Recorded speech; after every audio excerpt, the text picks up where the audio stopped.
কাজটা করলাম তোমার পরশু দিনে মরশুম।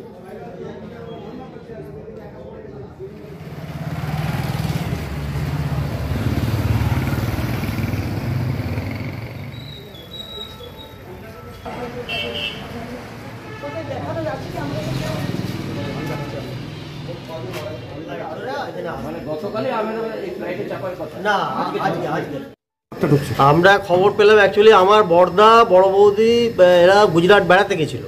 গুজরাট বেড়াতে যাওয়ার থেকে বোধহয় ফিরছিল।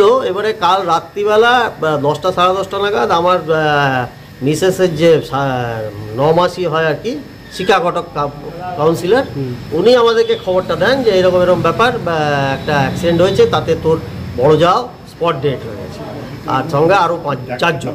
আমার দাদাও তো ছিল, কিন্তু দাদা মানে হেভিলি ইনজিওর্ড ছিল।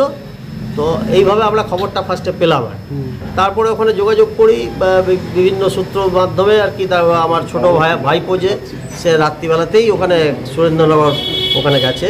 ওখানে ওরা একটা ওই ট্রাভেলার গাড়িতে ফিরছিল, গাড়িটা গিয়ে পড়ে একটা ডাম্পারের সঙ্গে মানে কোলাইড করে, কলিশন হয়।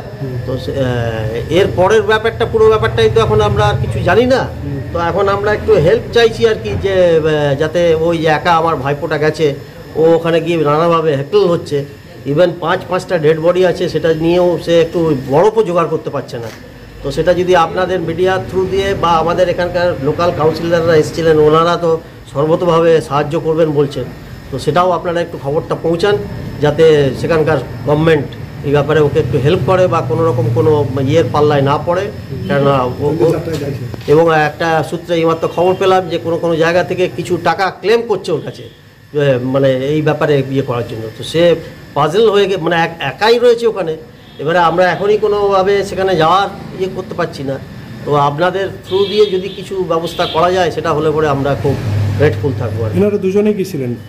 আমরা না, এদের একটা টিম, 10 জনের একটা টিম গেছিল। আসানসোল থেকে দুজনে গেছে, স্বামী স্ত্রী? আসানসোল থেকে আমার বড়দা আর বৌদি গেছিলেন, আর আমার বৌদির যে পিস্তত বোন, তার হাজবেন্ড, তার ছেলে, আরও 2জন গেছিল, তাদের আত্মীয় আর কি।